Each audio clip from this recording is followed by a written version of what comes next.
Hello everyone, आप सभी का स्वागत करते हैं the knowledge with Premchand form. तो आज हम लोग का एक जेन्युइन सा टॉपिक है। क्या टॉपिक है कि how to learn and speak English. क्योंकि काफ़ी सारे बच्चों को डाउट रहता है या बहुत सारे लोग भी होते हैं जिनको जेन्युइन डाउट रहता है कि सर हमको या भैया हमको इंग्लिश पढ़ने नहीं आता है, इंग्लिश बोलने नहीं आता है। तो हम मात्र आप लोग को बिना इलोबरेट किए हुए सिर्फ 2 की पॉइंट बताएंगे जिससे आप इंग्लिश पढ़ने के साथ साथ बोलना भी आ जाएगा आप लोग को। तो चलिए हम सबसे पहले बता दें कि इंग्लिश हम लोग को सीखना क्यों जरूरी है भाई। तो आज बात करें तो वर्ल्ड की पूरे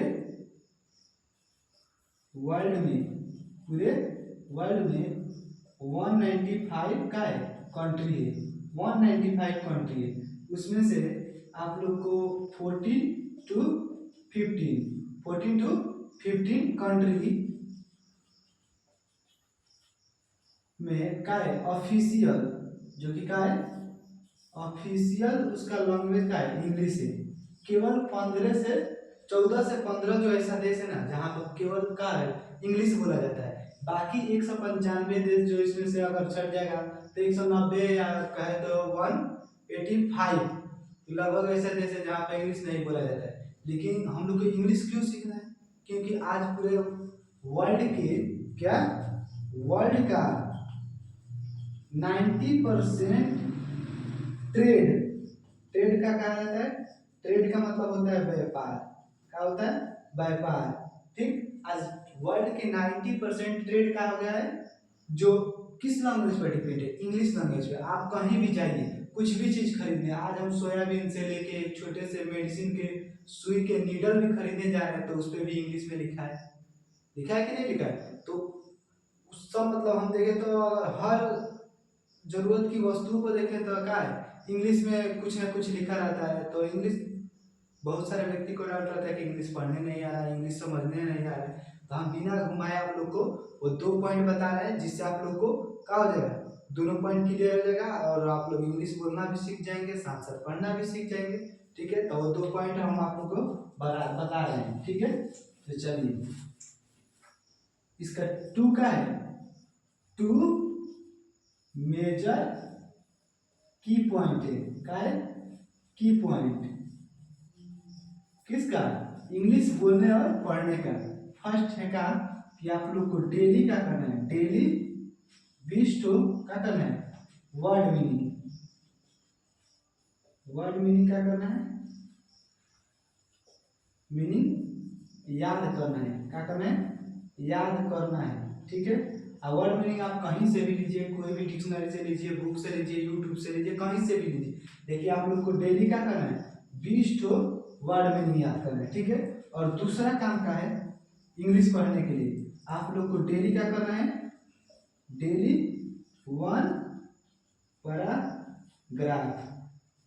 1 पैराग्राफ आप लोग को किसी भी बुक से, किसी भी कहाँ से, बुक से इंग्लिश का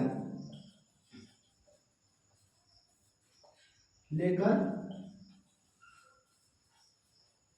उसको क्या करना है, डेली रीडिंग देना है। क्या करना है? रीडिंग देना है। ठीक है, क्या करना है, उसको डेली रीडिंग देना है। इससे क्या होगा कि आप लोग अगर वर्ड मीनिंग याद करिएगा तो आपको वर्ड मीनिंग के साथ साथ बहुत सारा वर्ड जो इंग्लिश में आप लोग को पढ़ने में दिक्कत होगा वो क्लियर हो जाएगा, वो क्लियर हो जाएगा। और साथ साथ आप लोग को हिंदी भी आ जाएगा। इंग्लिश से हिंदी बनाना है, आप इंग्लिश पढ़ने की सोच रहे थे लेकिन आप क्या करिएगा कि इंग्लिश से डायरेक्ट हिंदी बना दीजिएगा। समझ रहे हैं? देखिए इंग्लिश से क्या है, इंग्लिश एक सब्जेक्ट नहीं है। आप लोग को सीधे हम बता रहे हैं, English is not a subject, English is a language. तो भाषा का क्या किया जाता है, सीखा जाता है। जैसे हिंदी है तो हिंदी एक भाषा है, हिंदी हम लोग की मातृभाषा है। जब से हम लोग पैदा हुए तब से भोजपुरी हिंदी बोलते आ रहे हैं। ठीक उसी प्रकार से जो जो भी इंग्लिश कंट्री है उसमें क्या है, बच्चा जो भी होता है वो पैदाइशी से इंग्लिश बोलता है, उन लोग का ऑफिशियल लैंग्वेज ही इंग्लिश है। ठीक उस प्रकार जिस प्रकार हम लोग का हिंदी है, तो इंग्लिश का है, इंग्लिश कोई सब्जेक्ट नहीं है, इंग्लिश का है भाषा है। तो इंग्लिश भाषा सीखने के लिए आप लोग का जितना ज़्यादा वर्ड मीनिंग पर कमांड होगा उतना जल्दी आप लोग इंग्लिश सीखेंगे। ठीक है, तो आप लोग को डेली डेली क्या करना है, 20 वर्ड मीनिंग याद करना है। अगर समझे तो हम अगर 60 दिन याद किए तो कितना हो जाएगा, आप लोग को 1200 वर्ड मीनिंग हो जाएगा। कितना? 1200। तो 1200 वर्ड मीनिंग में समझिए तो आप किसी भी बुक का एक मोटा तौर पर देखें तो 300 से 400 वर्ड ऐसे ही आपको याद हो गया हिंदी से इंग्लिश में। तो आपको दिक्कत होगा? कभी दिक्कत नहीं होगा। और दूसरा रही बात कि आप लोग अगर डेली डेली क्या करेंगे, उसका क्या करेंगे, अगर इंग्लिश के बुक का अगर रीडिंग लगाएंगे तो रीडिंग लगाने से क्या होता है, थोड़ा सा पढ़ने का जो फ्रीक्वेंसी होता है और समझने का जो फ्रीक्वेंसी होता है उसमें थोड़ा सा इंक्रीज होगा। इंक्रीज होगा तो आप लोग की एक उत्सुकता जाएगी कि हाँ चलो भाई अब हमको इंग्लिश पढ़ने आ गया, इंग्लिश बोलने आ गया। ठीक है।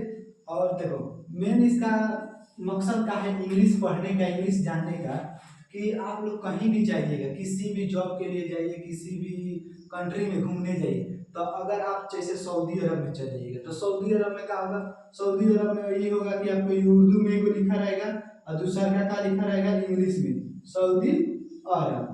ठीक। तो अगर मान लीजिए कि हमको उर्दू नहीं आ रहा है, चलो भाई हमको इंग्लिश आ तुरंत पढ़ लेंगे कि क्या है सऊदी अरब कंट्री। अगर चले गए मलेशिया, मलेशिया में देखेंगे कि का अगर मान लो वहाँ के एयरपोर्ट पर पहुंच गए तो वहाँ पर मलयालम में लिखा रहेगा दिस डेट, उसके बाद का नीचे में लिखा रहेगा का इंग्लिश में लिखा रहेगा मलेशिया, वेलकम टू मलेशिया।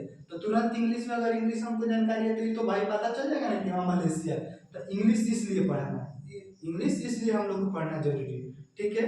क्योंकि ज्यादातर अगर देखा जाए तो हम लोग को हर जगह इंग्लिश का है, इंग्लिश को भारत में देखा जाता है तो सेकेंड ऑफिशियल लैंग्वेज के रूप में जाना जाता है। क्योंकि जितना भी कागज पत्र का जो भी ऑफिशियल वर्क है वो आज पेपर वर्क जिसको बोला जाता है वो पूरा ऑल टू ऑल इंग्लिश में हो गया है। तो इसलिए हम लोग को इंग्लिश पढ़ना जरूरी है। आप लोग को एक एग्जाम्पल बताते हैं कि आप लोग देखिए, जैसे होता है ना कि किसी भी किसी भी वार को, जो युद्ध होता है, अब इंग्लिश पढ़ रहे हैं तो इंग्लिश में लिखते हैं, वार को जीतने के लिए क्या किया जाता है, जीतने के लिए पहले के जमाना में जिस राजा के पास क्या होता है, जितना अधिक सोल्जर होता था अर्थात सैनिक होता था, जिस राजा के पास जितना ज्यादा सैनिक, वह युद्ध को क्या करेगा उतना जल्दी विजेता होगा। ठीक है। आप लोग बात समझिए कि जिस राजा के पास जितना ज्यादा क्या होगा सैनिक होगा, सैनिक की संख्या इंक्रीज होगी, वह उतना जल्दी क्या करेगा युद्ध को विजयी करेगा। ठीक उसी प्रकार से कि जो इंग्लिश जैसा युद्ध है ना आप लोग के पास, इंग्लिश जैसी जो महामारी जो समस्या है उसको आप लोग को उस पर विजयी पाने के लिए जितना ज्यादा आप लोग के पास क्या होगा वर्ड्स मीनिंग होगा, क्या होगा वर्ड्स मीनिंग होगा, जितना ज्यादा मोर नंबर में, अर्थात क्या है तीर जो सिंपल है इंक्रीजिंग नंबर में, जितना ज्यादा वर्ड मीनिंग होगा उतना जल्दी क्या करिएगा आप लोग, इससे क्या होगा आप लोग इंग्लिश पर विनर होंगे, अर्थात आप लोग इंग्लिश पर पूरा हर तरह से कमांड बना लेंगे। ठीक है। तो इंग्लिश इसलिए पढ़ना है।